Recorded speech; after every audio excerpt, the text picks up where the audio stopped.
What's happening, family? It's Cast Sports again, back for another afternoon with my people. Now, as usual, before I get started, let me give a shout out to the JBT community.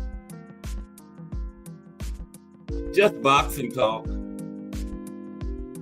We're a group of people that just love to talk boxing.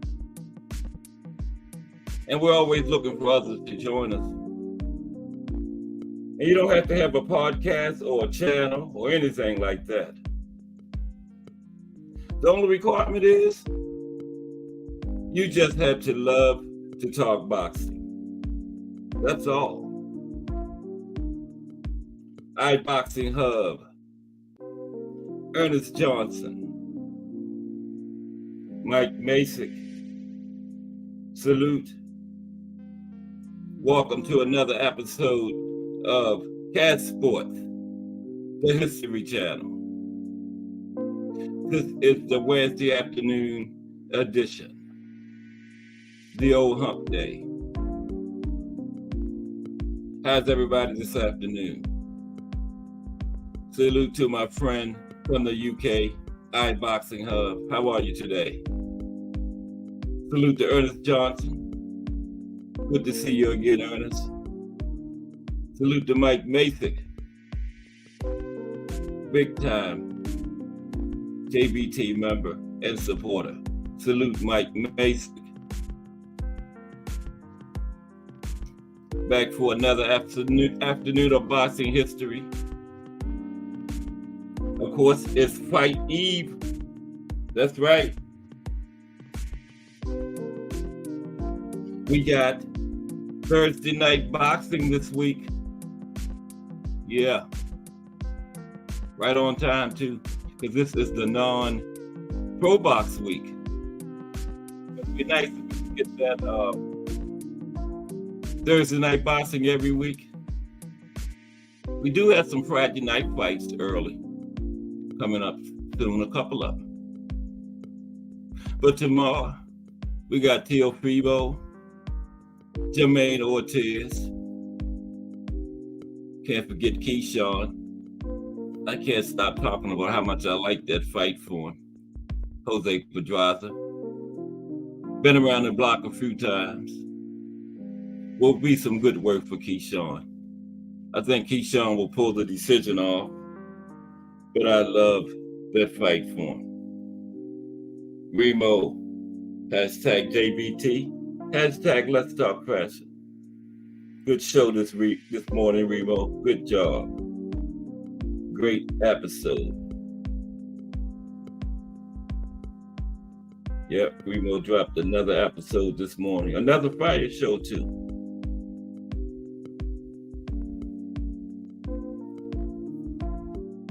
Anybody haven't checked it out, get on over there. Mike Rhyme in the building. Salute Mike Rhyme. How are you this afternoon?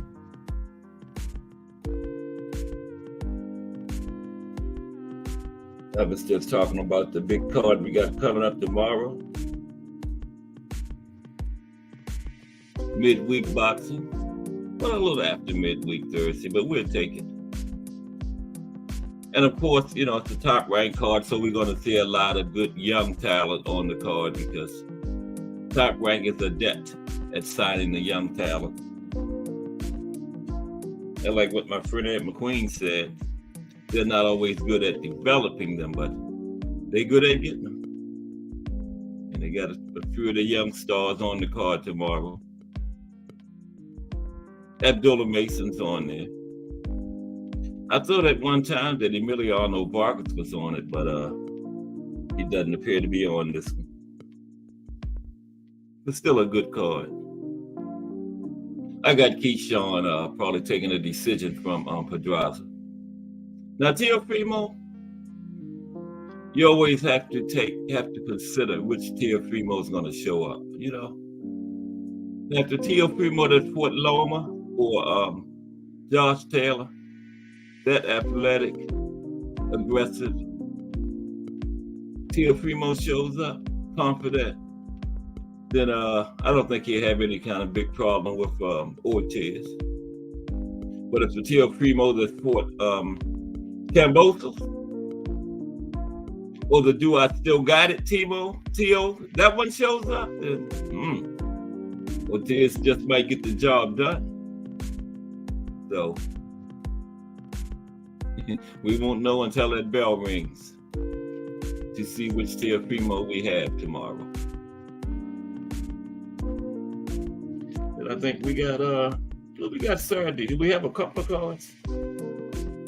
I think we do.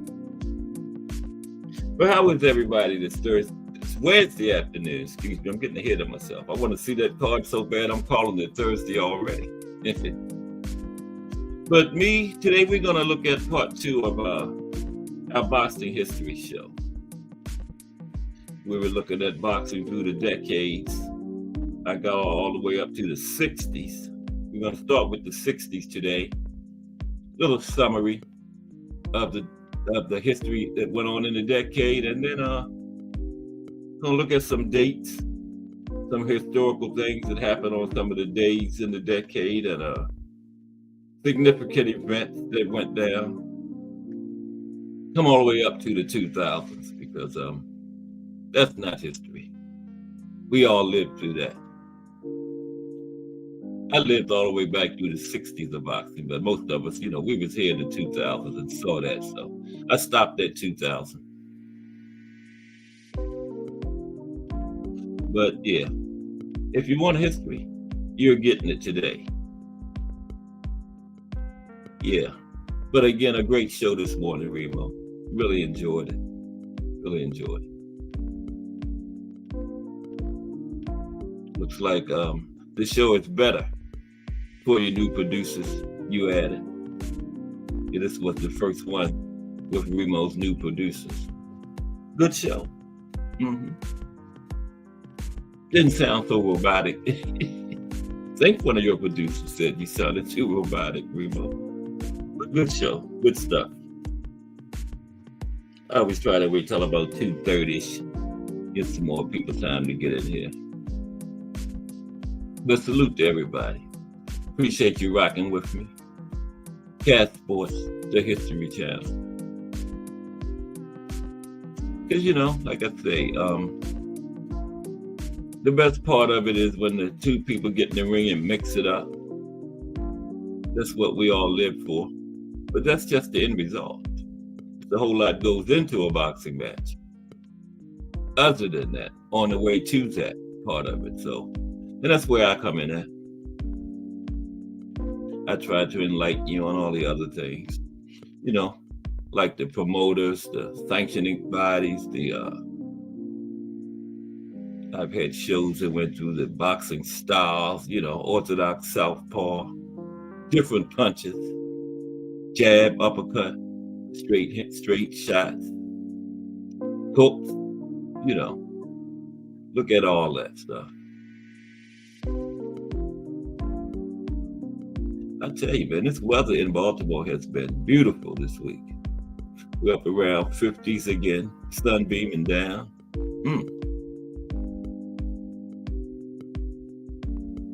Yeah.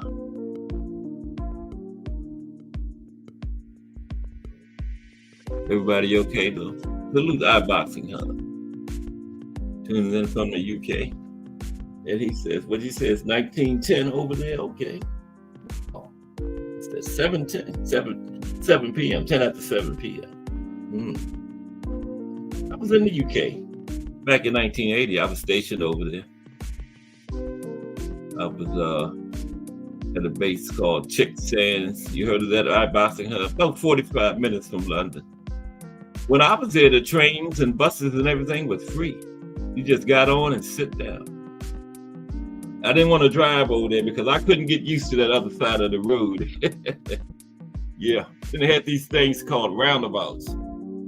You get on them and on one side and you go around in a circle and you're supposed to come out on the other side.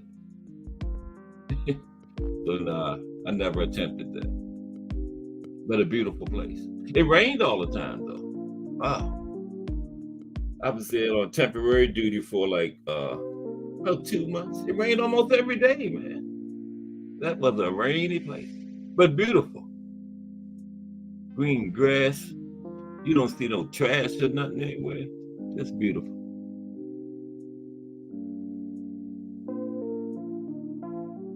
Okay.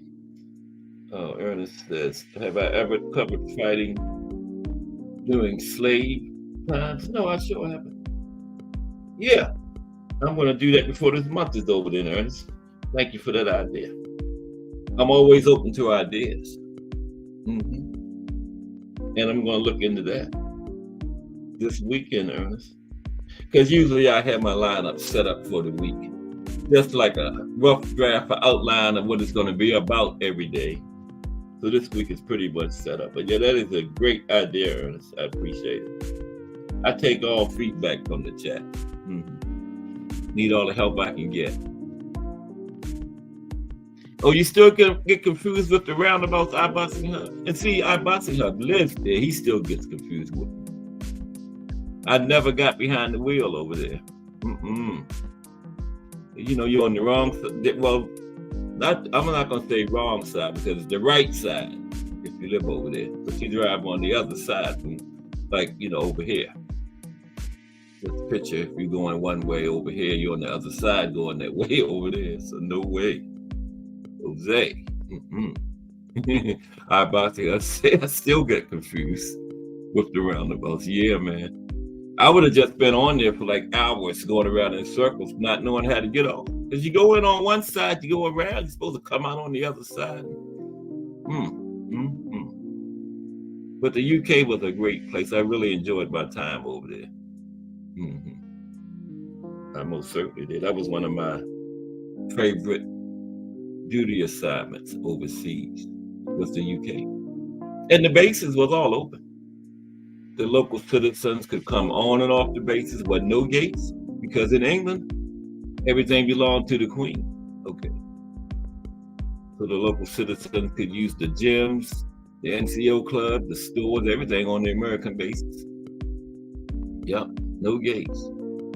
And plus, that's one of our strongest, it's our strongest allies. So, you know, it wasn't any kind of hazardous duty assignment or anything like that, you know. Yeah.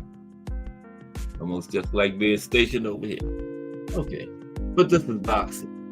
But we're going to get into this boxing history in a few moments. I'm going to go over the cards tomorrow.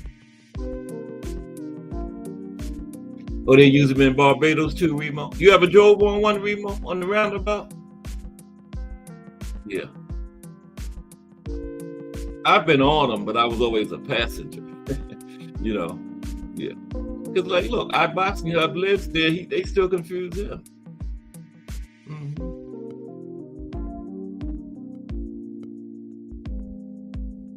Yeah. Did you ever drive on the roundabout though, Remo? Got him in Barbados too? Okay.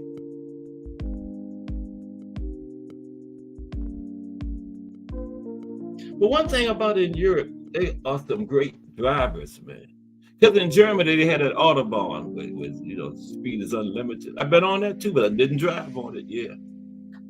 Those people be flying, but they are excellent, safe drivers, man.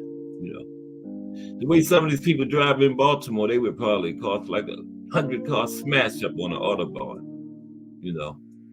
Yeah, excellent drivers over there in Europe. Yeah, I was in Italy. They are, wow. They drive crazy in Italy. You think New York drivers are aggressive? Go to Italy. Okay. Yeah. He was stationed in Europe for many years too, Ernest. Okay. Yeah, I loved it over there, Ernest. Loved it, man. My nephew made his home there. He came back now, but he was in the army and he stayed there for like, it was over 10 years after he got out. You know? He lived there. He had got a job with the government, U.S. government at the base where he was stationed at. And when he, separated from the army, he just stayed over there. I'm not sure how long, but it was quite a while. I know it was over 10 years. Yeah. He finally moved back to the States. Yeah. But a great place. Great part of the world, Europe. Yes, it is. Okay. Today is part 2. I left off at the 60s because, we ran out of time yesterday. And I thought it would be a 2-part show because a lot of information, a lot of history. But I got more boxing history for you today.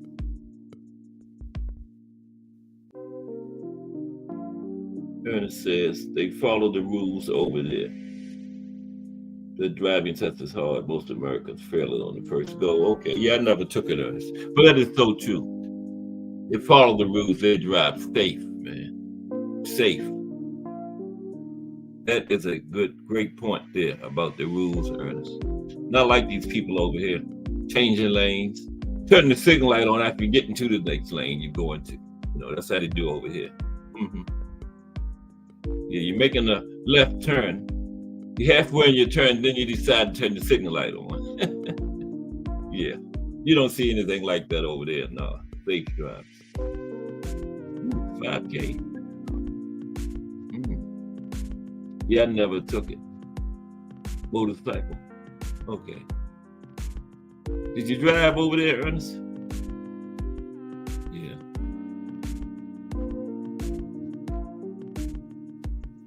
But everybody's day going along okay so far. I hope you spend this couple hours with me and it makes just a little bit better. I know it does mine. Look forward to this 2 o'clock every day. They call me 2 o'clock shorty.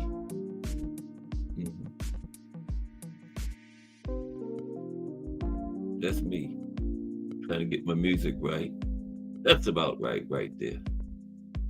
Yeah.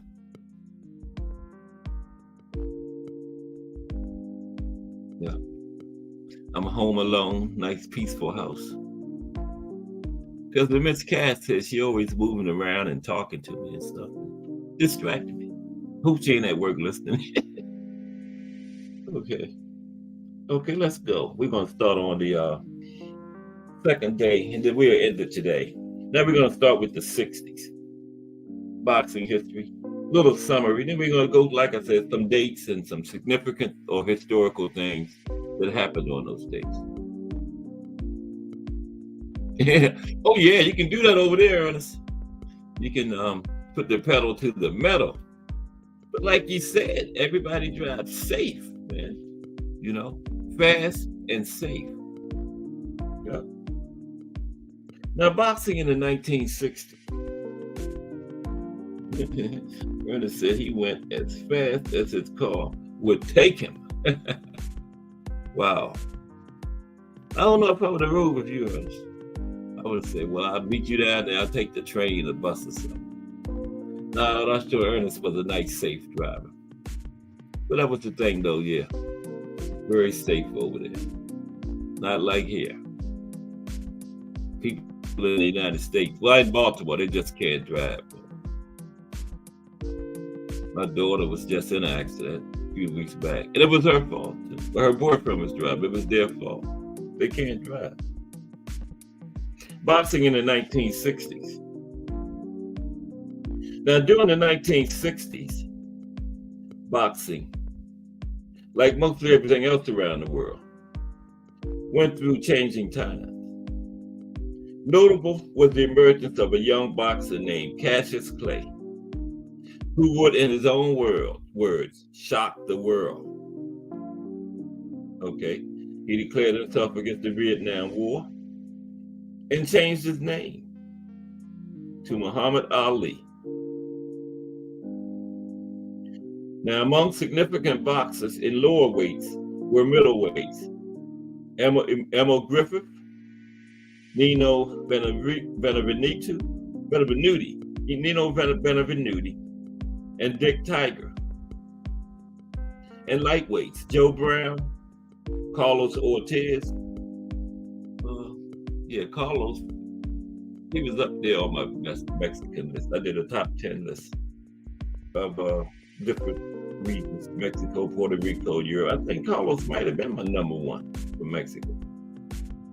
And Ismael Laguna, also bantamweight eater Joffrey. Now, y'all know I am with names. You know what I'm talking about, though. Now, the first world champions from Venezuela, Brazil, and Thailand were crowned during the 1960s. And the WBA and WBC both came into being in the 60s. Well, the WBA had been in existence since 1921, but it was called the NBA until 1962. And the WBA came into existence in 1963, right? And they started competing against each other in the 60s, right? After the WBA changed its name from the National Boxing Association, right? Okay, 1962.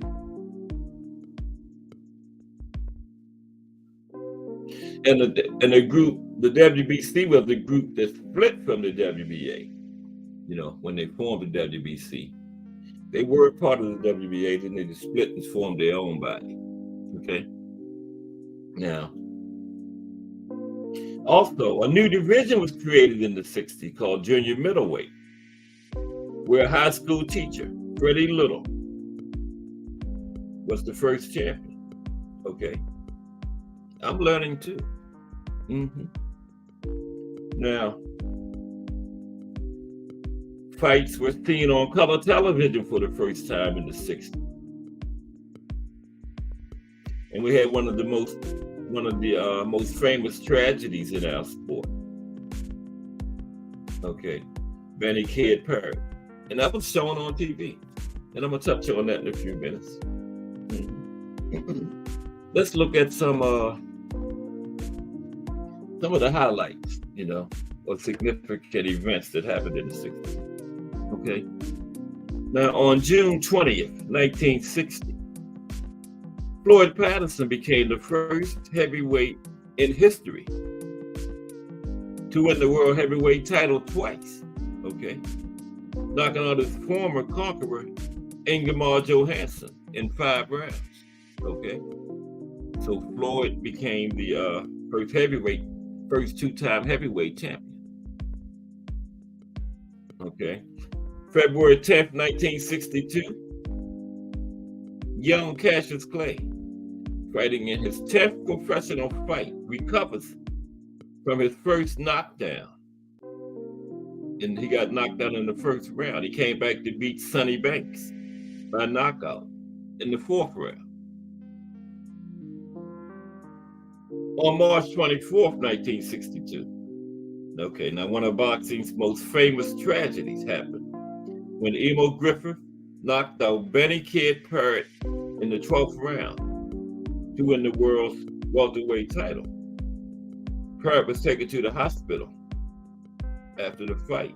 And on April 3rd, 1962, about a week later, Benny Parrott died from, injuries sustained in that fight against Emo Griffith.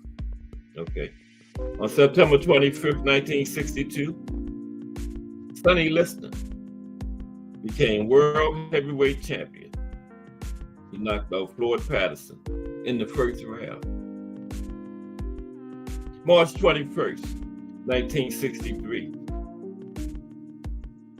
there was a world title doubleheader in Los Angeles.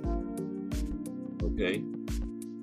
Luis Rodriguez, he won the world welterweight title, defeating Emo Griffith with a 15-round decision. This doubleheader turned tragic when Sugar Ramos won the world featherweight title from Davey Moore. Okay, and Davey Moore later died from injuries suffered in the fight. Okay, so unfortunately, that's part of our sport. Unfortunately, because the head,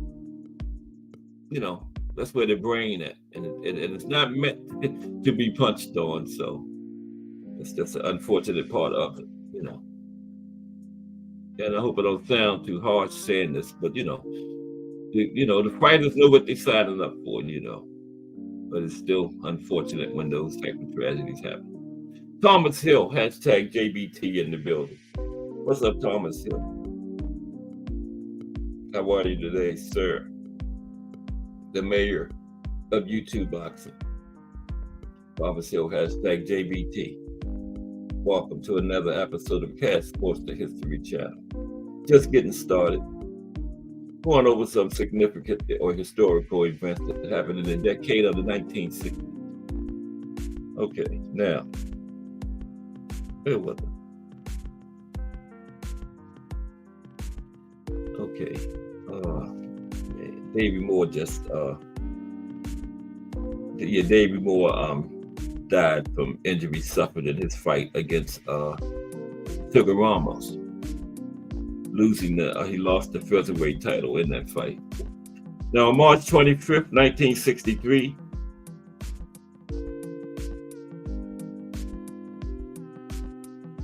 okay, now the fight was on March 21st, but Moore actually died on March 25th. Okay, he dies in Los Angeles. Now, his death led to Pope John the 23rd, describing boxing as barbaric. Okay. It also led to Bob Dylan's song, Who Killed Davey Moore? Okay. All right, yeah, Thomas Hill. Mike Ryan is always on time. Yes, sir. Salute to Mike Ryan. On June 18th, 1963, at the end of round 4, at the hands of Henry Cooper this time. And then Clay ripped off his glove in the corner before round 5, before the next round. Then he made trainer Angelo Dundee go to the locker room to get another glove, giving him time to recover. Okay. Now Cooper succumbed to his tendency to cut, and with blood streaming down his face, the referee was forced to stop the fight in round 5. Yeah, but Ali in that fight, after he got knocked down in round 4, he still had recovered when he got to the corner. So in between the rounds, he took one of his gloves off, and he made Angelo Dundee go to the locker room to get another one, buying him time in between rounds. On February 25th, 1964, Cassius Clay shocks the world, in his own words, with a 7th round knockout of Sonny Liston to win the world's heavyweight title. On December 14th, 1964, Joey Giardello defeats Reuben Carter by a 15-round unanimous decision to retain the world middleweight title. Giardello would later sue producers of the movie The Hurricane for the way in which this fight was depicted in that film. Yeah, remember Hurricane was the one that was wrongfully accused, went to prison. Bob Dylan also made a song about that, and Denzel Washington played Reuben Hurricane Carter in that movie. Good movie. March 30th, 1965, Jose Torres becomes the first Hispanic light heavyweight champion in history, knocking out Willie Pastrana in 9 rounds. Also on the same card, Emil Griffith retained his world welterweight title with a 15-round decision over Jose Stable. Okay. Yeah, on that same card. BN Boxing News in the building. Salute BN Boxing News. How are you today, bro? Another fire channel. Get over and subscribe to BN Boxing News and iBoxing Hub. Go fire channels. Always got some interesting content going on. BN Boxing News and iBoxing Hub. Salute. BN Boxing News has entered the building. Salute BN Boxing News. I keep losing my place. Okay, yeah, here we go.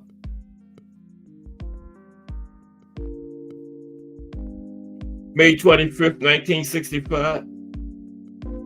Muhammad Ali retains his world heavyweight title in a rematch with Sonny Liston by knockout in the first round. Okay. And the punch he knocked him out with, well, this now it proved to be one of the most controversial fights in boxing history, right? Because few people were able to even see the knockout punch. People sitting at ringside, that is, okay? Now that punch, then the fight became known as the Phantom Punch fight, okay? And that fight also was the fight that attracted the smallest number of spectators in boxing history. Only had 2,434 people in attendance. Okay. Smallest number of live spectators in boxing history. Wow. Muhammad Ali versus Sonny Liston 2.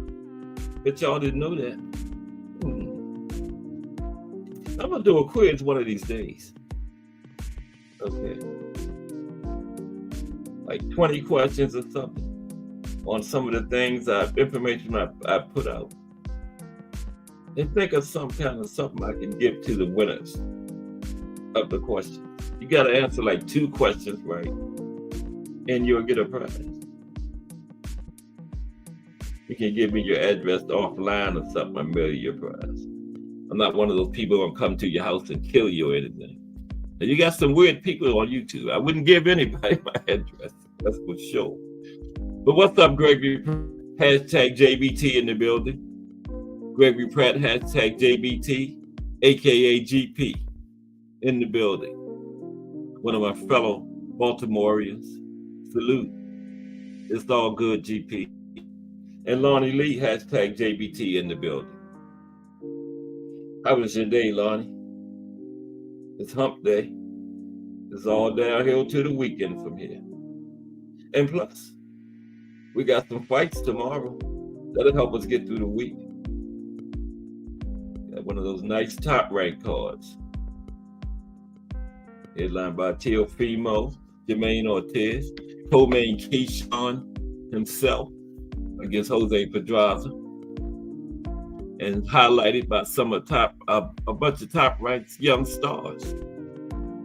Like I was saying, top rank can sign those young stars. That's not real good at developing them though, but they sign them. Bunch of them on the card tomorrow, featuring Abdullah Mason on the card. Yeah. But salute to Gregory Pratt and Lonnie Lee. He just entered the building. Good afternoon. Okay. Hope you had a good day at work, Lonnie. Are you past that red light, by the way? Or are you at it? I keep losing my place. Yeah, I was just talking about the smallest crowd in boxing history. I did not know that, though. Before I read this yesterday. 2,434 people for Muhammad Ali Sonny Liston 2. Smallest live crowd in boxing history. Did anybody know that? I sure didn't. Wow. You would think after Ali shocked the world and won in the first fight, you would have think it would have been more people interested in coming to the second fight. Wow. Okay, December 10th, 1965. After a ceremony to honor Sugar Ray Robinson for his retirement, featuring former Robinson rivals Carmen Basilio, Gene Fullmer, Carl Olson, and Randy Turpin, Emil Griffith retained his world welterweight title with a 15-round decision over Mexican-American Manuel Gonzalez. And that was the first fight ever to be shown in color on television. 1965. Okay. Now, fights have been on TV before, but they were all in black and white. Okay. 1965. Emil Griffith versus Manuel Gonzalez. First fight to be shown in color on TV. Okay. I told you. You get it here at Cast Sports, the History Channel. Salute. Aunt McQueen in the building. Salute to attentive Aunt McQueen. And like I said the other day, that's one guy I would not debate on boxing. No way. Not Aunt McQueen. Super knowledgeable boxing person, man. Nope, wouldn't do it. Okay. But yeah, did you know that, Aunt? That Muhammad Ali and Sonny Liston 2 was the lowest amount of spectators for a live fight in boxing history? Ali Liston 2. I can't get over that, man. That is amazing. Lowest amount of live spectators in boxing history. Wow. Okay, let's go on. 2,434 people was the attendance. Now, March 1st, 1966, Horacio Accavallo, oh Lord, he's doing to me, beats Tatsuyoshi Takayama by a 15-round decision to win the vacant WBA and vacant WBC World Flyweight titles. Now that made Salvatore Berini the champion that was stripped of the title by the WBA and WBC, be as of 2004 boxing's last undisputed world champion in the flyweight division. Okay.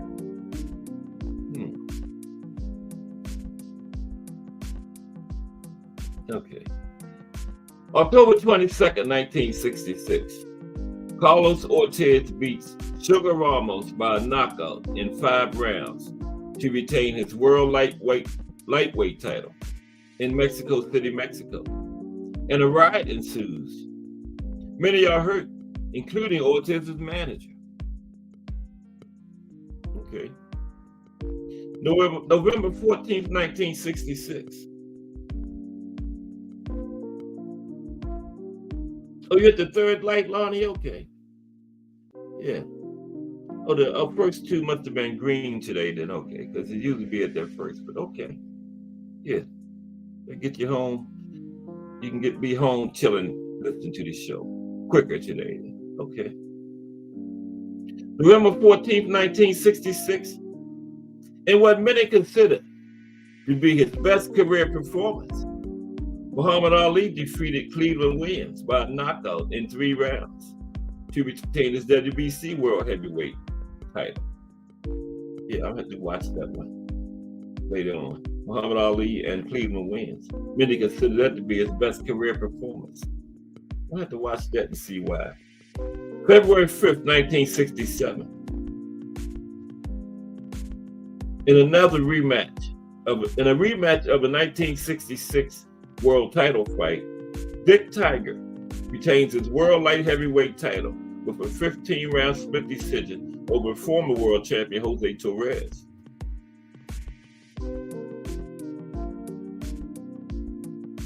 Now, most of the people at the fight was dissatisfied with the decision, and a large-scale riot broke out at that one after the decision was announced. Chairs, bottles, and other objects were thrown into the ring.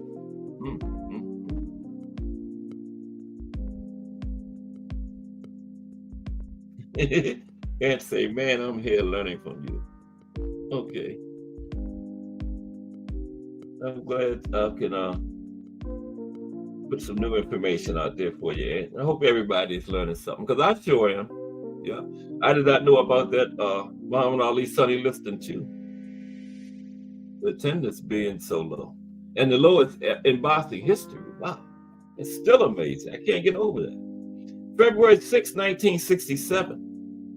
Muhammad Ali unifies his WBC World Heavyweight title with the WBA title, defeating the WBA's world champion, Ernie Terrell, by a 15-round unanimous decision in the Astrodome. Now, that was the fight where Ali kept asking Terrell, "What's my name?" throughout the contest. Because leading up to the fight and all the press conferences to weigh in, Terrell, because by that time Ali had Cassius Clay had changed his name to Ali, right? And Terrell refused to call him that. But guess what? By the end of that fight, Ali beat him so bad, Terrell was calling him Muhammad Ali. Yeah. He beat it into him, made him call him that. And by the way, Ernie Terrell's sister was a singer, Tammy Terrell. Anybody heard of that? Motown star, big time Motown star from the 60s. He used to go with Marvin Gaye. Mm-hmm. March 22nd, 1967.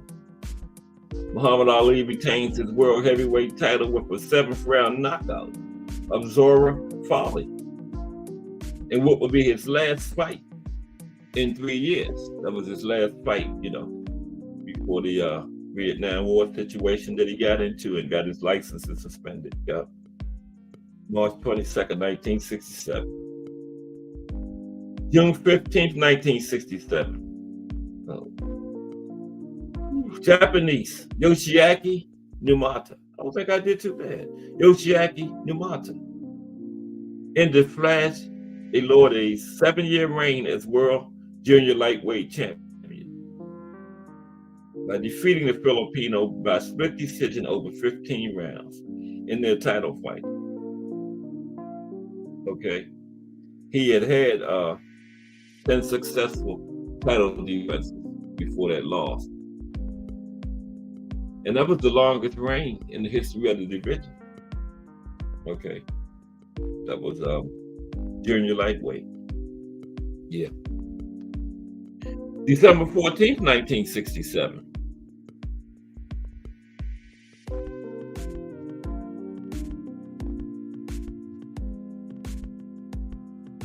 In the first world title fight in history between two Japanese fighters, Hiroshi Kobayashi. Go ahead, kid.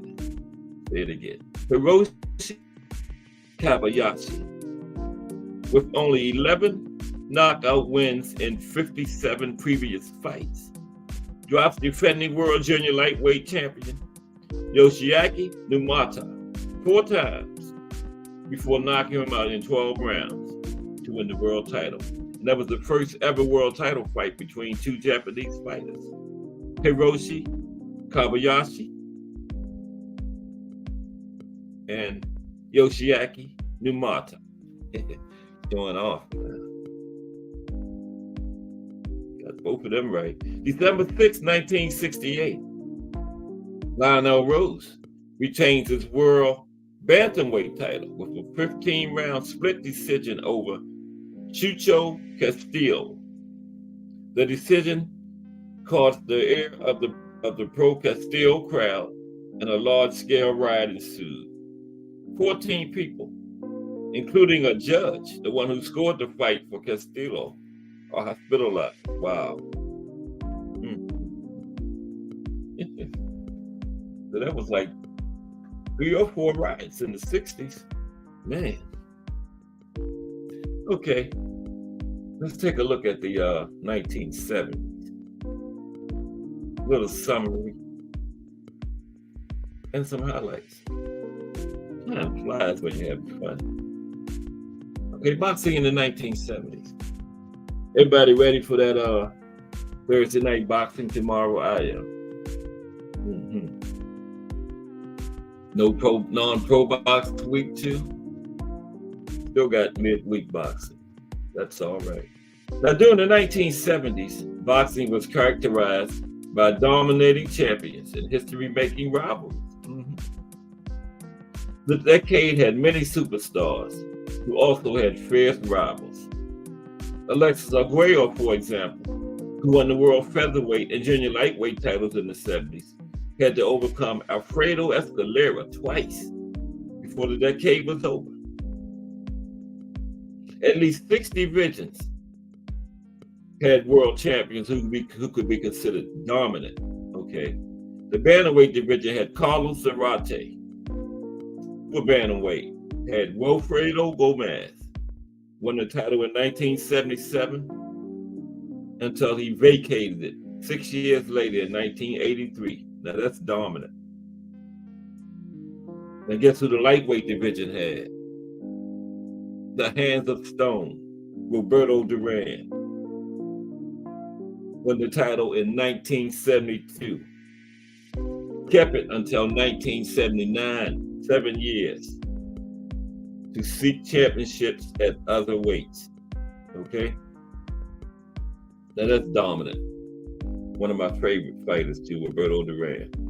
Junior welterweight had Antonio Cervantes. Okay, he reigned twice in that division. The middleweights had Carlos Monzon, sometimes referred to as King Carlos, because of his 7-year reign. Light heavyweight had Bob Foster. And of course, the heavyweight division had Muhammad Ali in the 70s. Won it twice between 74 and 79. Okay? For a total of 3 times, because, remember he won it the first time in the 60s. The Boxing Menu Podcast is in here.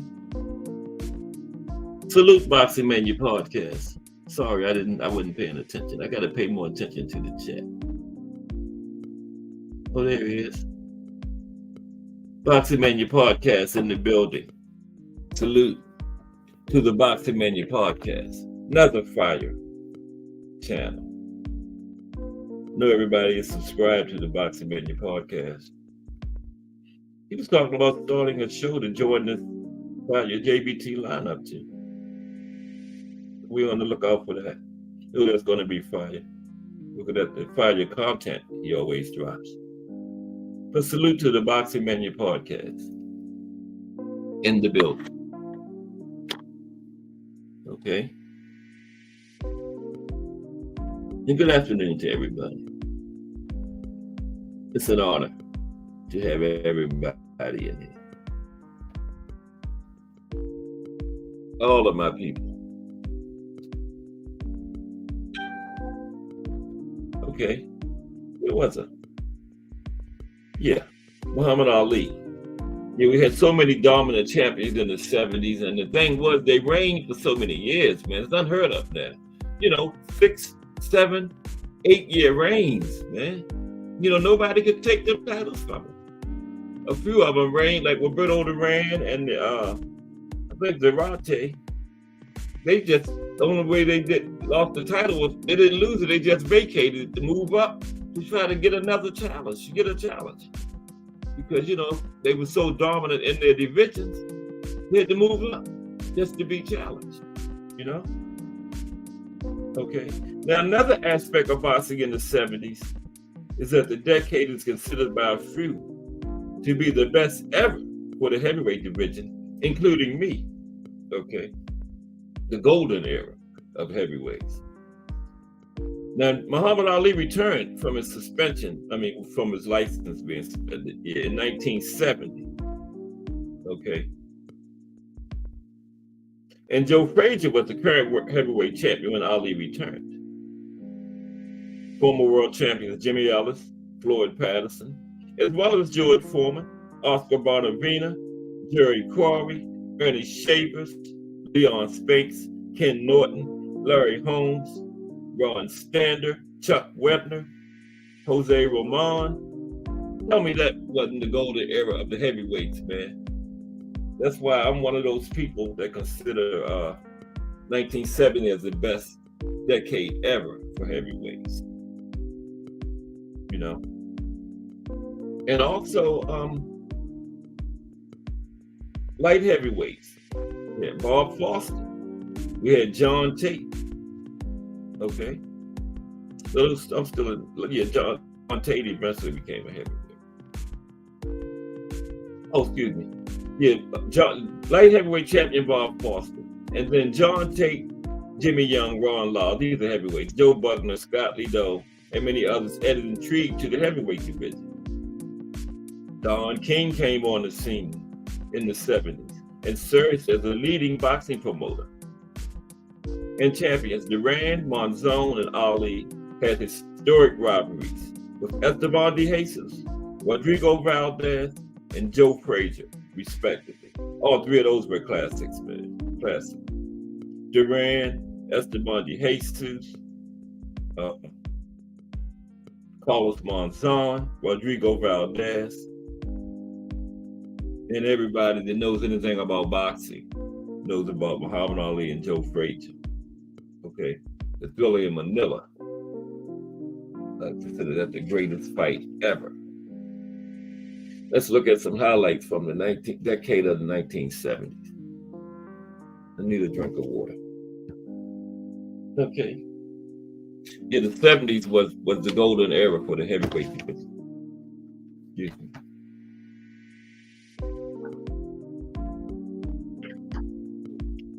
The weigh-in today, have they had it yet? I don't know.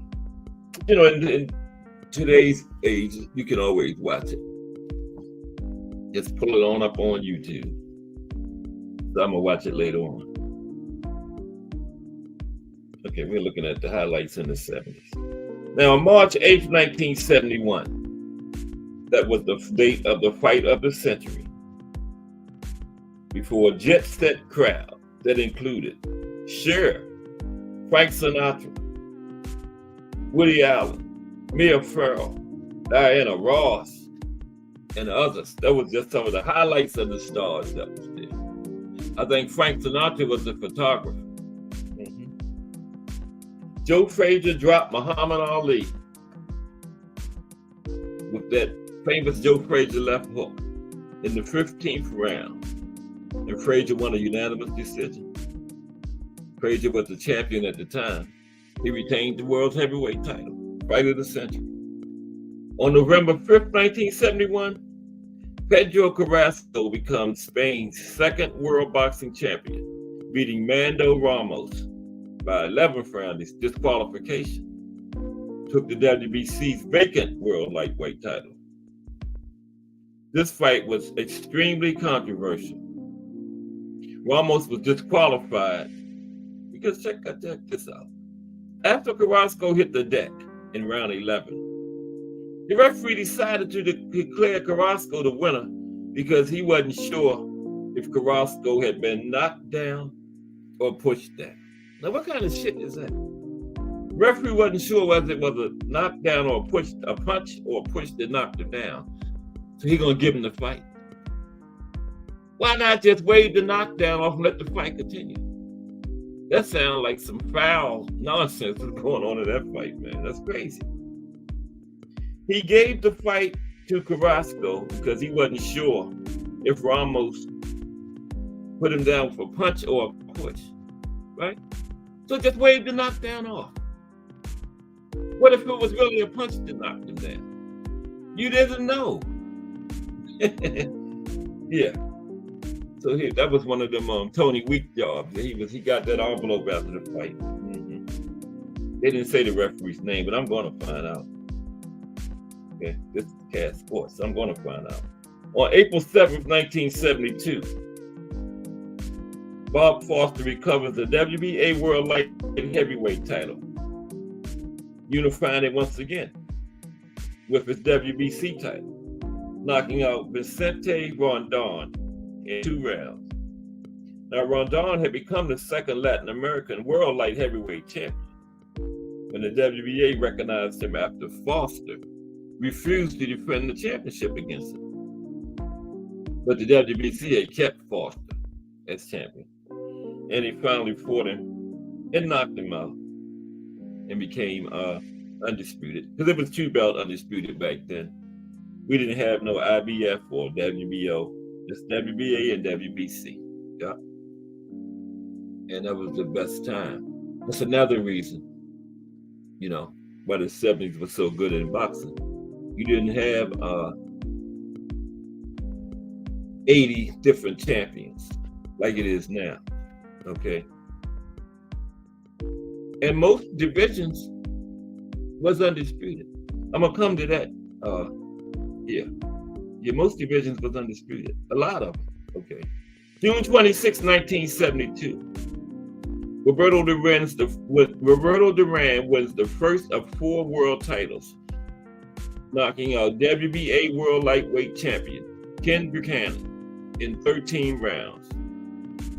The fight has a controversial leaning. Many believe that the blow with which Duran ended the fight was actually low, and that he should have been disqualified. Yeah. So they disqualifying people on because they're not sure whether the blow was legal or illegal. Okay. Now Ken Buchanan was pretty good too. He was on my top 10 of European fighters.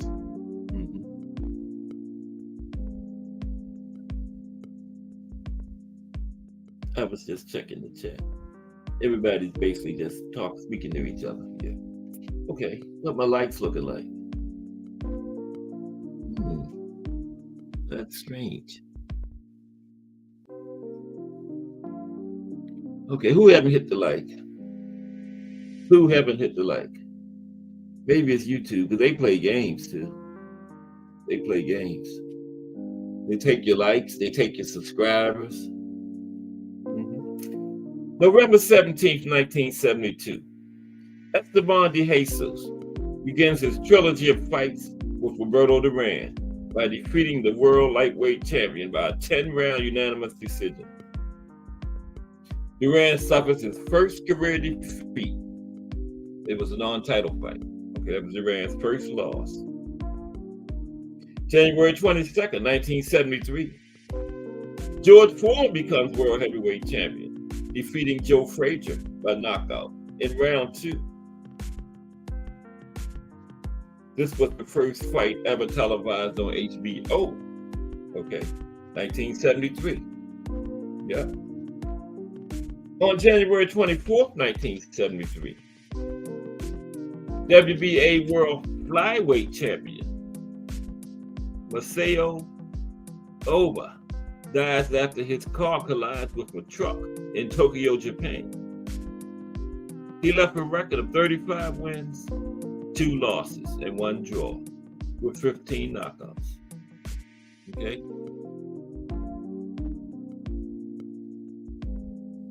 March 31st, 1973, Ken Norton becomes the second fighter to defeat Muhammad Ali, breaking Ali's jaw en route to a 12-round split decision. Yeah. And me personally, I don't think Ali ever beat Ken Norton. Ali got the nod in the other 2 fights. They had a trilogy, but I thought Norton won all 3 of them.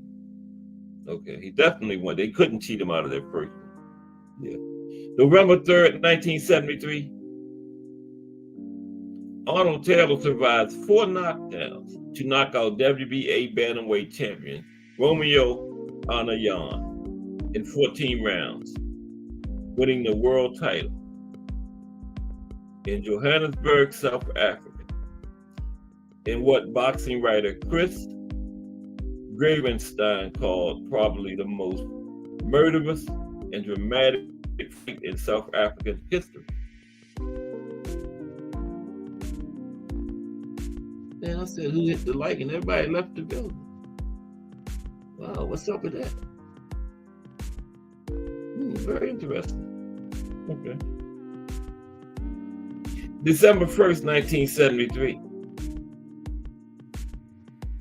In the first fight pitting a black man against a white man in South African history, Bob Forster, an African American, retains his world light heavyweight championship with a 15-round unanimous decision over Pierre Forey. Okay. It was, in addition, Forster's second 15-round decision win over Forey, but the other one was over here. That was the first one in South Africa. Okay. January 28th, 1974. Muhammad Ali avenges his defeat to Joe Frazier, beating Frazier by a unanimous decision in 12 rounds. That was the second fight. Now, neither one of them had the WBA or WBC, but I think Ali had the North American Boxing Federation title. Okay. Yeah. October 3rd, but the WBA and WBC, never didn't recognize that one. That's one of they were the big 2. Like we got the big 4 now, and if you want to, like the IBO not recognized by them, yeah, the WBA and WBC didn't recognize you back then. You wasn't in. October 30th, 1974. The Rumble in the Jungle. Muhammad Ali regains the World Heavyweight Championship, joining Floyd Patterson as the only two boxers to achieve such a feat by knocking out George Foreman in 8 rounds. So Ali got it for the second time. At that time, him and Floyd Patterson were the only two to win the World Heavyweight title twice. March 24th, 1975. Now this was the fight that inspired the movie Rocky. With a young Sylvester Stallone sitting at home watching on TV, Muhammad Ali retained his World Heavyweight Championship with a 15th round knockout over underdog Chuck Wepner, but not without suffering a 9th round knockdown first. Okay, so Ali was knocked down in that fight. March 30th, 1975. Jose Napales retains his world welterweight title with a highly controversial, suspicious 12th round technical decision over Armando Boyes. Now, although no one knew for sure when Napales' facial cuts, which caused the fight to be stopped, happened, it was decided that they were probably the result of a headbutt in round 3.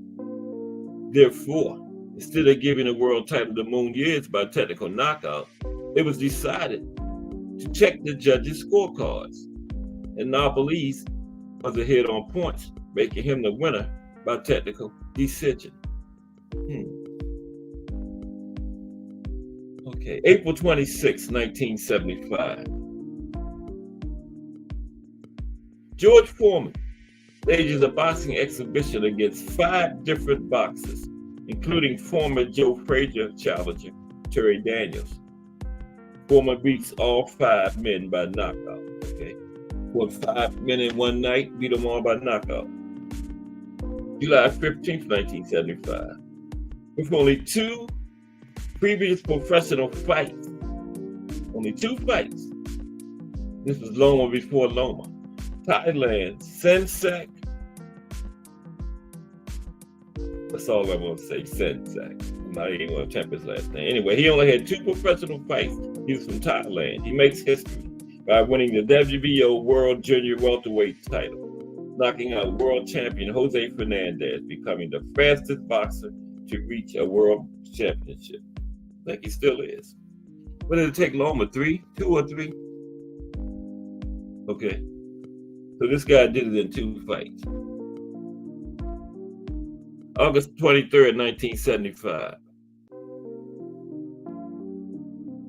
The first junior featherweight world championship fight sees Jaime Rios beat Rigoberto Marcano by decision in 15 rounds at Panama City to become the WBA's first junior, what did I say? Junior flyweight champion. Because, it took a long time before they got what they call them the tweener division, junior super. Yeah. And that was the first junior flyweight championship in 1975. On September 30th, 1975, the Thriller in Manila, which many call the greatest fight in history.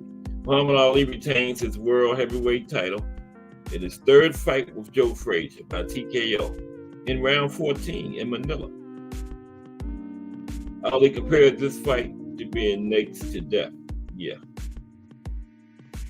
I done watched that so many times. January 24th, 1976. George Foreman recovers from 2 fourth-round knockdowns and beats Ron Lyle by a knockout in the 5th round. Lyle had also suffered a knockdown in round 4, which was picked as round of the year by the Ring magazine. That also selected the fight of the year. Also, it was the major boxing fight at the Caesars Palace Hotel and Casino, which would become known as the Home of Champions. You want to watch a good fight from the 70s here, George Foreman versus Ron Lyle, especially that 4th round. That was a barn burner. Both of them went down. Foreman ended up winning. Stopped Lyle in the very next round. after they both went down in the fourth. Okay. On March 17th, 1976, Wilfred Benitez becomes, at age 17, the youngest world champion in boxing history and wins his first of 3 world titles, defeating WBA World Junior Welterweight Champion Antonio Cervantes by a 15-round split decision. On April 3rd, 1976, this was the first junior featherweight world title fight in history. Rigoberto Riasco knocks out Ryuji Wakayama in 10 rounds to win the WBC vacant title. Okay. First junior featherweight fight, 76. January 16, 1977. In front of an ABC national television audience, future boxing Hall of Famer Larry Holmes defeats Tom Prater in an 8-round unanimous decision on board the USS Lexington in Pensacola, Florida.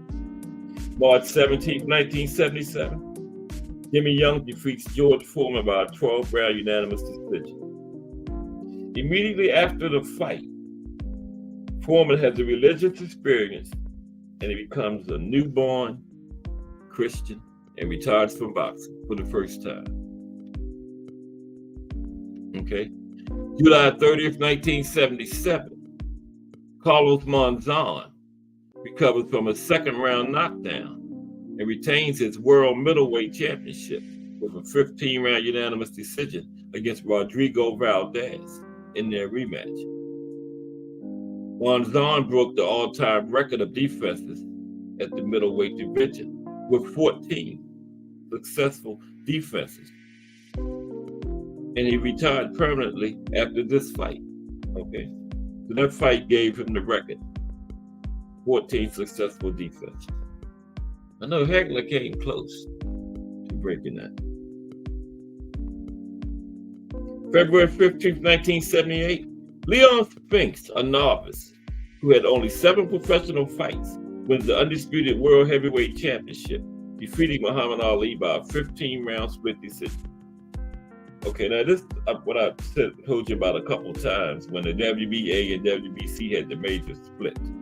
On March 18, 1978, now recognition of World Heavyweight Champion Leon Spinks is withdrawn by the WBC after Spinks elected to fight Muhammad Ali in a rematch rather than the #1 contender of the WBC, Ken Norton. Now, in an unprecedented step, the WBC immediately announces its recognition of Norton as their champion, right? And they immediately ordered him to fight the highest ranked contender available, which was Larry Holmes. So that's when they had their big split, WBA and WBC. But on June 9th, 1978, Larry Holmes became the WBC's 4th World Heavyweight Champion in precisely 4 months. Okay, because Ali had it, and Spinks beat him. Then they stripped Spinks and gave it to Ken Norton. Then Holmes beat Norton. So the WBC had 4 champions in 4 months. September 15th, 1978, Muhammad Ali makes history, becoming the first boxer to be World Heavyweight Champion 3 times by winning the rematch against Spinks. 15-round decision, unanimous decision. September 28, 1978, in an eagerly anticipated fight, Wilfredo Gomez delivers what many consider the greatest victory ever by a Puerto Rican fighter, knocking out Carlos Zarate in 5 rounds to retain the WBC World Super Bantamweight title. February 4th, 1979, the rematch between Alexis Arguello and Alfredo Escalera has exactly the same result as their first fight.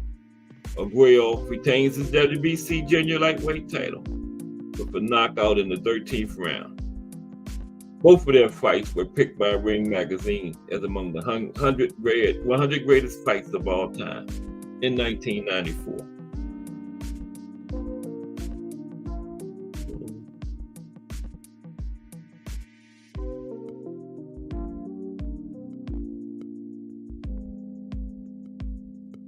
Okay.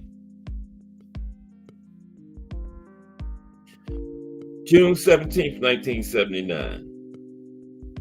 In Ring Magazine's Fight of the Year, Danny Lopez retains his WBC World Featherweight title by knocking out Mike Ayala in round 15. And Ayala later admitted to being high on drugs after the fight. After the fight, he admitted he was high on drugs during the fight. On November 30th, 1979, a preview of things to come as Sugar Ray Leonard wins his first of 5 world titles by knocking out Rafa Benitez in round 15 for the WBC World Welterweight title. And on the same card, Marvin Hagler draws in 15 rounds with undisputed world middleweight champion Vito Antuofermo. Okay? Now, let's take a look at the 1980s real quick. Time flies when you're having fun. Take a look at the 1980s. A summary. Okay, that's it. Who I meant to like? Everybody ran up out of the building. Okay, 1980s.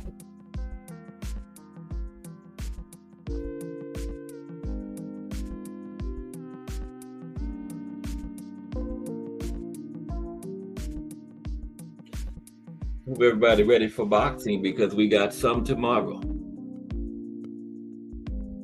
Oh, Teofimo. Which Teofimo is going to show up? The one that beat Loma and Josh Taylor?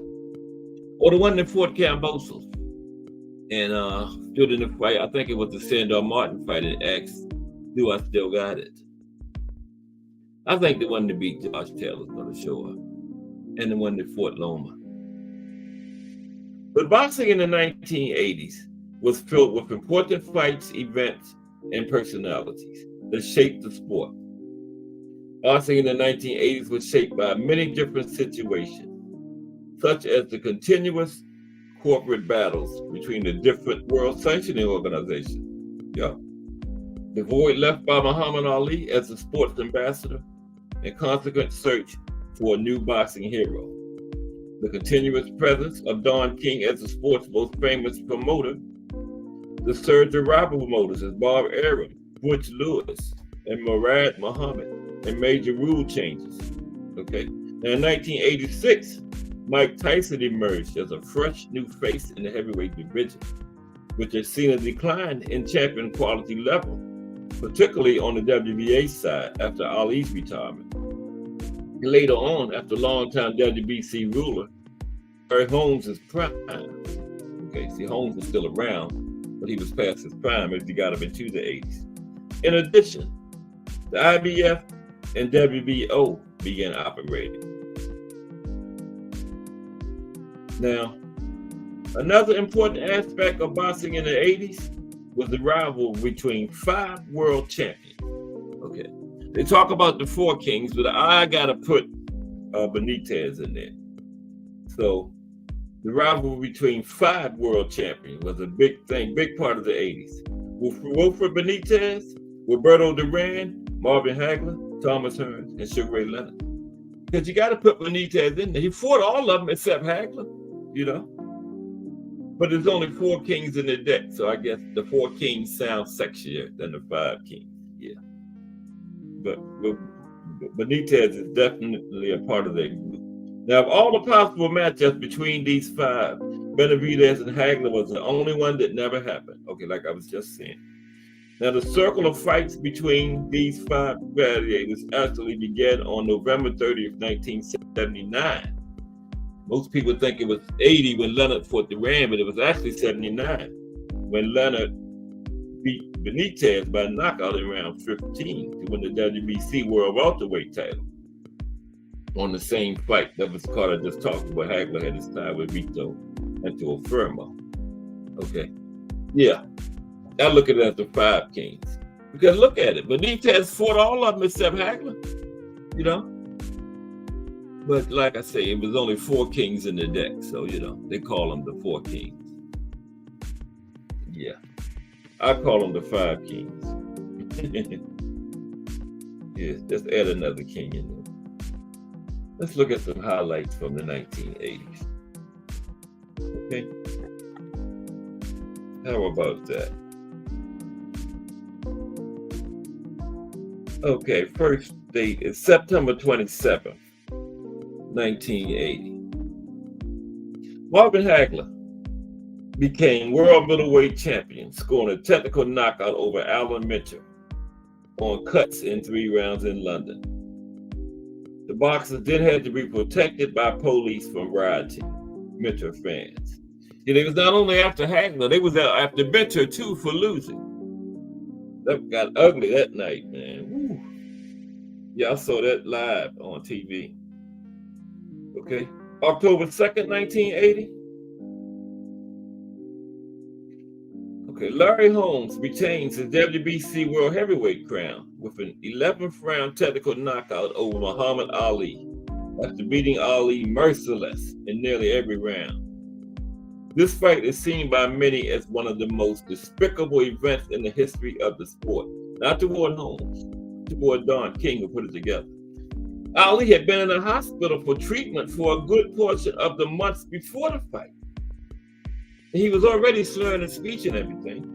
It has been alleged that Don King made Ali fight because Ali owed King for the hospital bills King had gotten from Ali's time in the hospital. Yeah, Don King, man.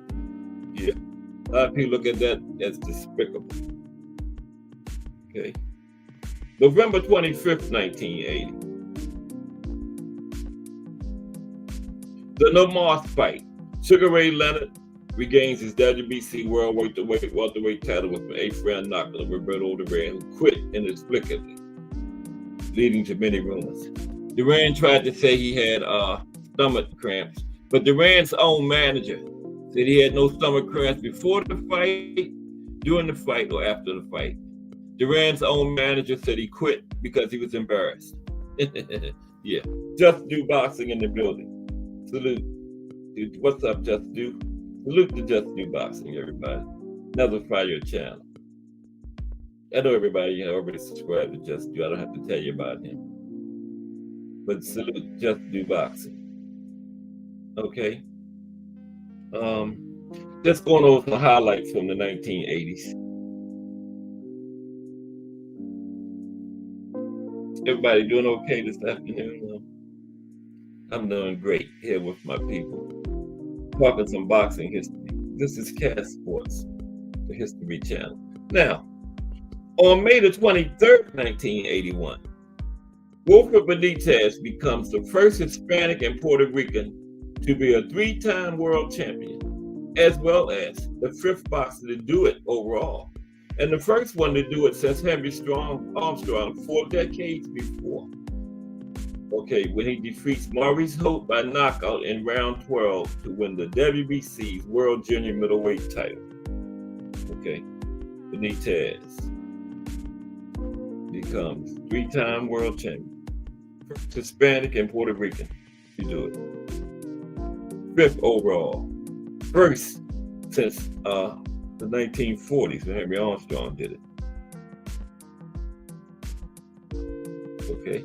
June 20th, 1981.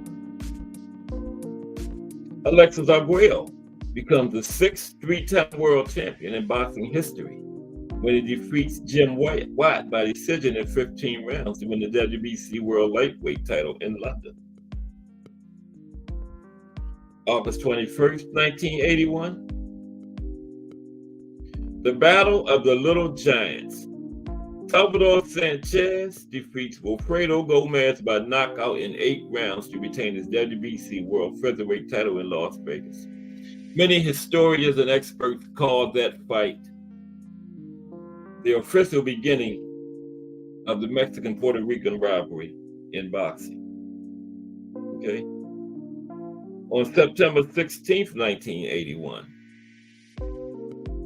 a much anticipated fight takes place, and Sugar Ray Leonard unifies his WBC World Welterweight title with the WBA by knocking out the Hitman, the WBA's champion, Thomas Hearns, in round 14 at Las Vegas. Hitman was leading on all three cards at the time of the stoppage. That was a strange fight. But when it started out, Hearns was the stalker and Leonard was the mover and the dancer. But when he got into the middle round, the roles reversed. Leonard became the dancer and the move. Leonard became the stalker and Hearns started moving and dancing. And Leonard tracked him down in that 14th round. Okay. December 3rd, 1981. Joe Frazier's last fight fought to a 10-round draw with Floyd Jumbo Cummings in Chicago. Smoking Joe retired December 3rd, 1981. Then on December 11th, 1981, Muhammad Ali's last fight lost a 10-round unanimous decision to future WBC World Heavyweight Champion Trevor Burbick, Nassau, Bahamas. In Devon era, Muhammad Ali, December 11th, 1981. Had no business still. His last fight should have been long before that. His last fight probably should have been the Ken Norton lost. I think that was like 75 or 76, I can't remember. But the fight where Ken Norton broke his jaw, you know, they said it was in the second round and beat him by decision. That should have been Ali's last fight, I think. Yeah. Okay. June 11th, 1982.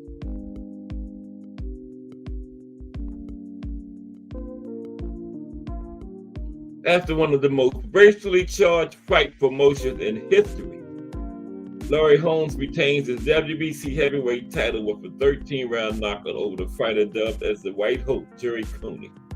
Yeah, that was real racial. And man, the president of the United States, Ronald Reagan, even added to it. He was going to call, he had a phone in Jerry Cooney's locker room to call him after the fight, but he didn't have one in Holmes' locker room. Okay. Meaning either he thought Cooney was going to win, or if Holmes won, he wasn't planning on calling him. But he did call Holmes after the fight, but I believe Holmes refused to take the fight yet. That was a very racially charged promotion. And right up through the fight. Contributed to by the President of the United States at the time, Ronald Reagan. August 12th, 1982. Salvador Sanchez killed in a car accident in Mexico City, Mexico. Yeah. They said if he was cut short right in his prime, and he said if he hadn't happened, he probably would have been the greatest featherweight fighter ever. September 21st, 1982. The National Football League Players Association launches a strike against the NFL, wiping out 7 games, causing CBS to add additional boxing telecasts during the strike. November 9th, 1982. Sugar Ray Leonard announces the second of multiple retirements in Baltimore. Okay. His first retirement was after the 1976 Olympics. Then his last one was after Hector Camacho stopped him. And like Ali, Sugar Ray should have been long out of the ring before then. He should have retired after the Hagler fight. He did retire after the Hagler fight, but he came back. He should have stayed retired. He retired 4 times. Yeah. November 12th, 1982. The Battle of the Champions. Aaron Pryor retains his WBA World Junior Welterweight title with a 14-round knockout of Alexis Arguello. Arguello was attempting to become boxing's first 4-division champion at that time, but he failed. Didn't get it. November 13th, 1982. Tragedy in the ring again. I saw this fight. Ray Mancini retains his WBA World Lightweight title by knocking out in round 14 Duke Kook Kim, Korean boxer. Kim passed away 5 days later, leading to the instituting of 12 rounds at the most as the mandatory fight distance. And mandatory 8 counts quickly. It was also the last fight to air as part of strike replacement programming on CBS because the NFL strike, which ended 3 days later. Yeah, that was the fight that started the 12 rounds. That's when they first started going 12, from 15 to 12. The WBC started it. Now, they still did have some 15-round fights after that. You know, it was depending on what was in the contract between the two fighters. But that was the writing on the wall. That was when the 12-rounder started, when Dooku Kim died after the fight with Boom Boom Mancini. On November 26, 1982, Larry Holmes retained his WBC World Heavyweight title with a 15th round unanimous decision over Rando Texacar. After the fight, Robert Cosell quit as a boxing commentator. He said he was disgusted by what he described as mismatches, you know, knowing what's going to happen for the fight. It's a good thing Howell ain't around nowadays. Then he probably would have never got into it because that's all we had. Every time you have a fight, damn near you know who's going to win before the thing starts. Yeah. But Howell was disgusted, he said, tired of these mismatches. Rando Texacar wasn't even really a boxer, he was an actor. January 31st, 1983. In the first world title fight scheduled for 12 rounds instead of 15, Rafael Orono retains his WBC World Junior Bantamweight Championship with a 4-round knockout over Pedro Romero in Caracas, Venezuela. Okay.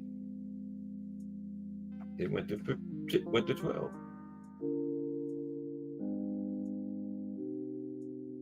And in March of 83, I don't know the exact date, was when the IBF became the third sanctioning body. IBF was recognized by the WBA and the WBC in March of 1983. Okay. On June 16th, 1983, on his 32nd birthday, Roberto Duran becomes the 7th fighter in history to be a 3-division world champion, knocking out WBA junior middleweight champion Davey Moore. And that was Roberto's birthday, 32 years old. September 1st, 1983. Tragedy strikes again. Alberto Davila wins the vacant WBC World Bantamweight Championship with a 12-round knockout over Kiko Villanueva, who died 3 days later. Yeah, like I was saying, you know, this part of our unfortunate part of our sport, because you know, the head is where the brain is at. It's not meant to be punched on like this, you know. So I mean, I know you got the gloves on with the padding, but still, some of those guys punch hard, man, you know. And unfortunately, we have deaths. This other guy that got hurt on the Monster Innerweight Tapala's card. I can't find any information on him. Remember, he was put into the induced coma. Last I heard was about 2 weeks ago. He was still in the hospital in a coma. I don't know what kind of condition he was in. He's still in right now. But like I said, unfortunately, that's part of our sport. You know, those things happen. But the guys know what they're signing up for. Not trying to sound too harsh, you know, but you know, they've seen it happen in the past, and they know it's always a possibility when you step through them ropes. That's why I never call a boxer trash or a bomber or anything, because you go up them steps and step through them ropes, you're a better man than me, because I ain't never done it, okay? So I'm not going to call none of them guys trash. Guys or women trash or bums or anything, okay? Now, they can be called that by another fighter. Somebody else that went up there and stepped through them ropes, went up those steps. But anybody that's never done it should never call any of them that, okay? And you probably can't beat none of them. Okay. That trash or that bum probably would knock your ass out in like 1 round if you did go up there and go between the ropes. So don't do it, you know. September 9th, 1983. Aaron Pryor retains his WBA junior welterweight title with a 10th round knockout over Alexis of Wales, who once again was attempting to become the first man to win world titles in 4 divisions. And Pryor stopped it again. And the world never did accomplish that fourth dimension because they retired after that fight. Matter of fact, they both did. They both retired after that fight. Yep. September 23rd, 1983. Jerry Coetzee of South Africa becomes the first African world heavyweight champion in history and the first white man to win a world heavyweight title in 24 years when he defeats Michael Dokes for the WBA championship with a 10-round knockout in Akron. There hadn't been a white heavyweight champion in so long, they went and invented one, Rocky, a movie character. Even put him in the Hall of Fame. No disrespect meant, but it really happened. They went and invented a white heavyweight champion. They had him on the cover of Sports Illustrated one time. That's crazy.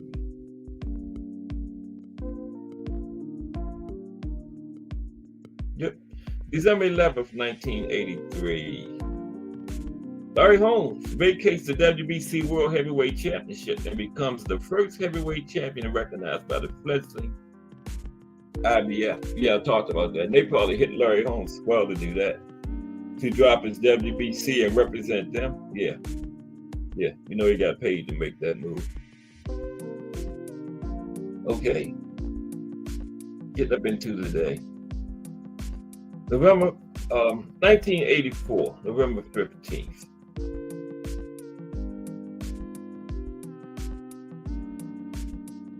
At New York's Madison Square Garden, an event called Night of Gold featured 6 American Olympians who competed in the 1984 Summer Olympics, and all 6 made their professional debuts on this card. Evander Holyfield, Mark Breland, Tyrell Biggs, Virgil Hill, Meldrick Taylor, and Pernell Whitaker. All 6 of them won. Yeah. You know, that 84 team was fire. Those are all 3, 76, 80, 84 were all fire teams. Of course, 80 didn't get to go because of the, boycott. Yes, United States boycotted it because it was in Moscow. And then they boycotted us but it was in LA the very next Olympics. Yep.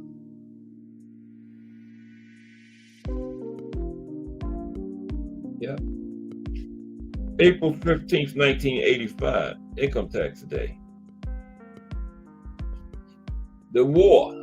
Marvin Hagler retains his undisputed world middleweight championship with a 3-round knockout over Thomas Hearns in Las Vegas. Round 1 of their fight is considered the greatest round in sports history, and it was a round of the year. And get this, fight only lasted 3 rounds, but it was fight of the year. Can you imagine that? A 3-round fight being fight of the year. So that fight was fire. Anybody have never seen Hagler vs. Hearns? You call yourself a boxing fan, you need to watch that. That was a war. And it was called The Fight in the promotion. But after the fight, they renamed it The War. Okay. I'm going to take a look at 1990. And then get on about it. Just the summary of 1990. Told you these last couple of days, you like boxing history. You're getting it, okay? I'm gonna throw a quiz one day too.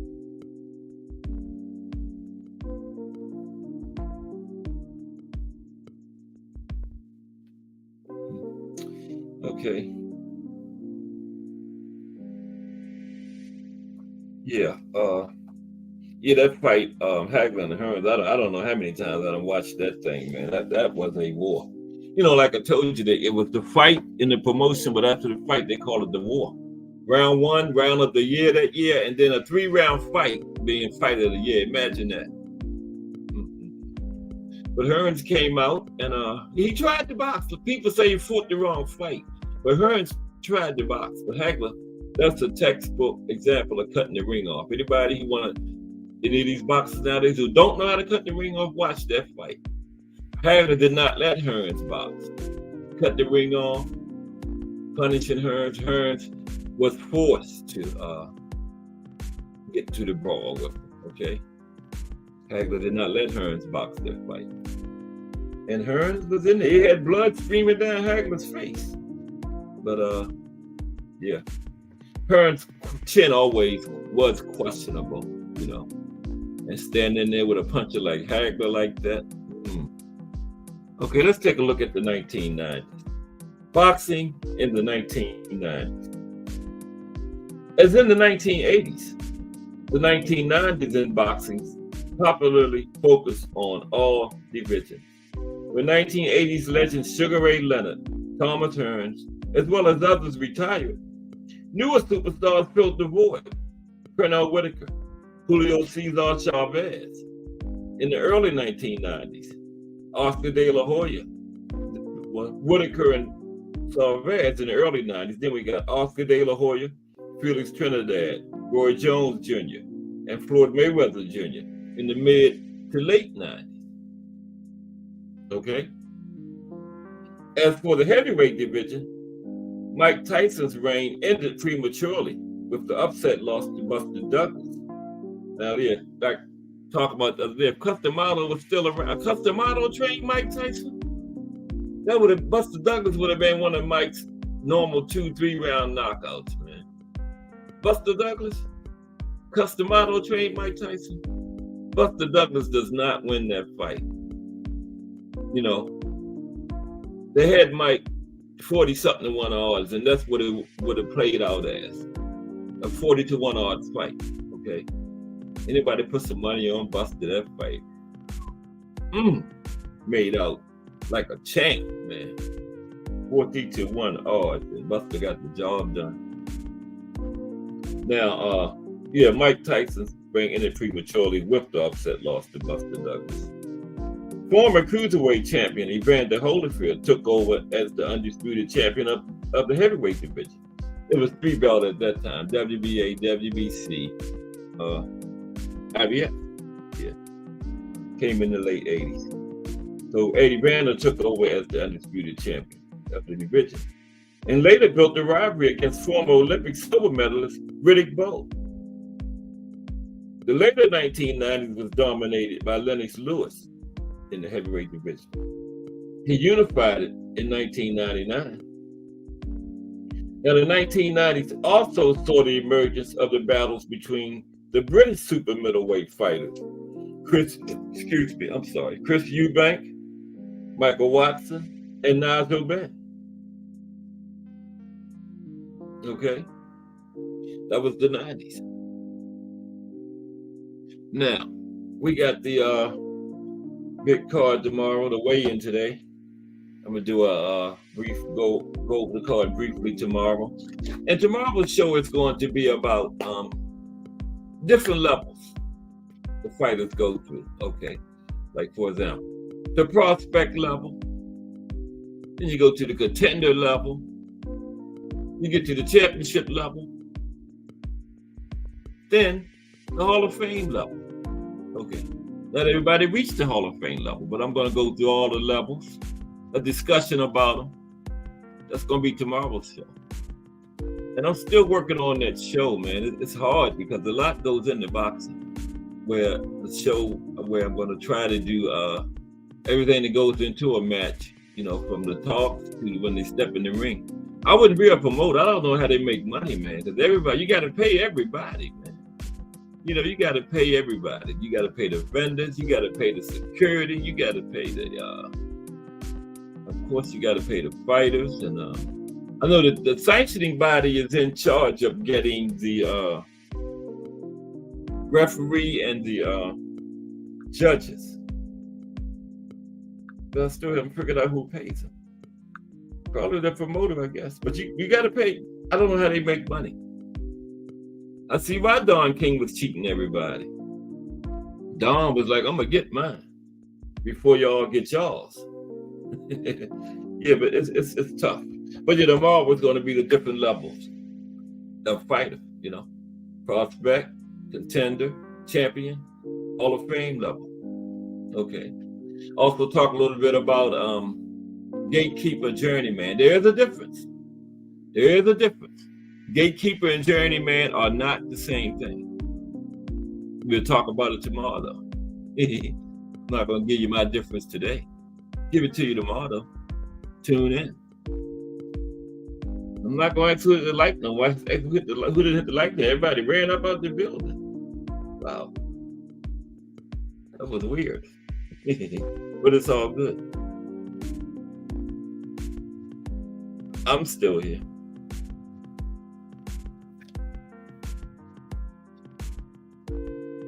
Cast Sports, a history channel. Hope you enjoyed this history these last couple of days. It was a lot. I learned some things myself. Like that Muhammad Ali Sonny Liston 2 being the lowest live audience ever to watch a fight, 2,400. And I don't understand it though. You know, you would think Ali Liston 2 would have been a lot of people would have went to see that fight. Where was it? Las Vegas, I believe. Yeah, that's crazy though. I wonder why the attendance was so low. I'm gonna have to look into that. 2,400 people. That's not many at all. That's like attendance at a small high school basketball game or something. For a world heavyweight championship fight, the young challenger had just shocked the world, knocking off the intimidating champion that was just knocking everybody out. I wonder why the interest for the two was so low. That is weird. Very. But I appreciate everybody rocking with me today. Cast Sports, the History Channel. Know how we do it over here in the JVT community. Fire network of channels. Almost time to get up out of here. Time goes by so fast. This hour goes by so fast. Now, you know, I'm getting ready to retire and I'm down to work. I only work 4 hours a day now, but not one of those 4 hours go by like these 2 hours go by. Wow. I wish they did, man. It's like a blur. You know, you get to talking and engaging with the people in the chat, and before you know it, it's over. But it's always fun.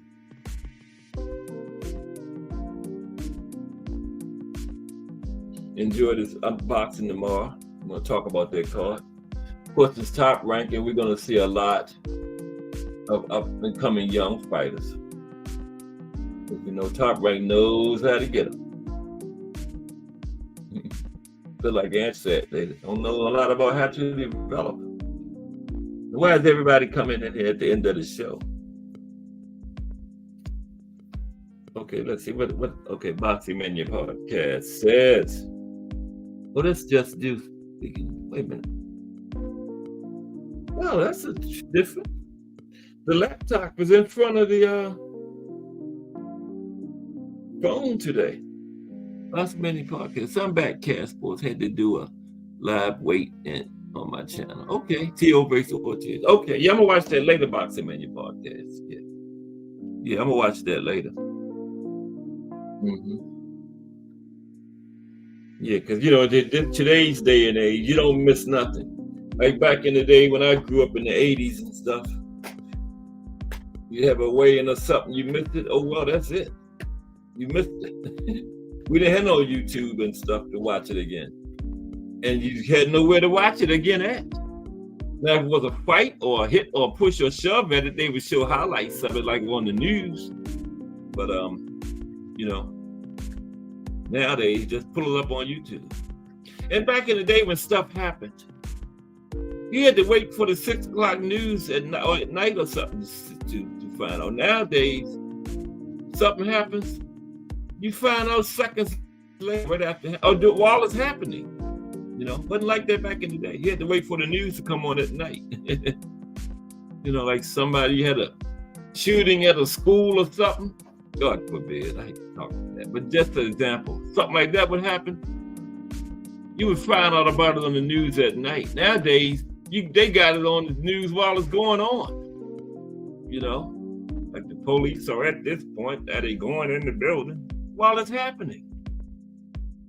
You know?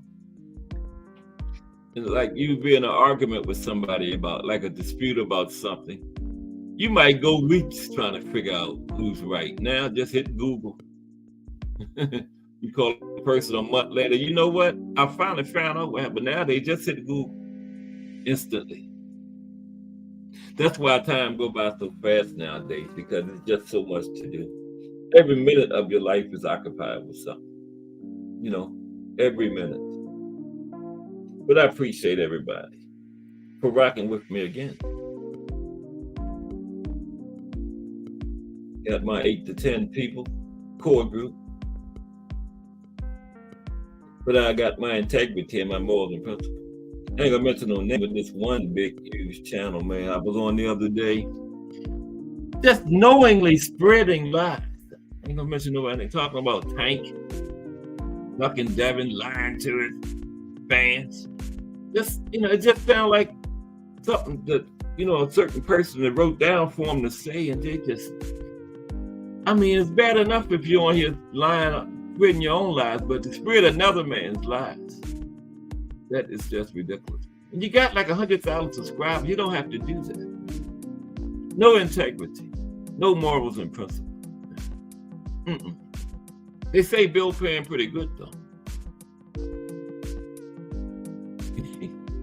Would y'all be mad at me if I did it for about a week? To spread Bill's lies and get that one paycheck? Because I heard he paying $30,000. Get that one $30,000. I might have to do it for about 2 weeks. Yeah. No, I'm just kidding. Oh my goodness. Ooh. Laptop getting ready to go out on me. Oh, man, that would be a disaster. Laptop getting ready to go out. Getting ready to die. Yeah. There we go. I only got 5 minutes. Let me do my little rundown right quick here, because I do it every day. Most people do their rundown at the beginning of the chat, but I only got like 2 people in here at the beginning, so I'll do mine at the end. Just Do Boxing, the Boxing Menu Podcast. Attentive Aunt McQueen. Lonnie Lee, #JBT. Oh, that's where everybody left. They went and watched the weigh-in. Okay. Oh, I was cursing y'all out. I'm sorry. Yeah, y'all went to watch the weigh-in, like Boxing Menu Podcast went to watch the weigh-in. Yeah, I was laying y'all out. I thought it was because I asked for the like button. No, just kidding. Okay, yeah. Lonnie Lee, #JBT. Gregory Pratt, #JBT, aka GP. The Unboxing News. Thomas Hill, #JBT. The mayor of YouTube Boxing. Mike Rhyme. Remo, #JBT. #Let's Talk Fashion. Dropped another one this morning. Fire episode. Had his first guest.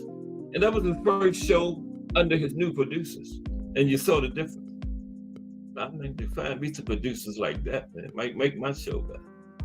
But salute. Remo, #JBT. Let's Talk Fashion. Mike Mason. Ernest Johnson. Salute, Ernest Johnson. iBoxing Hub, my friend from the UK, was in the building. And don't forget, tomorrow is going to be the different levels of the boxers.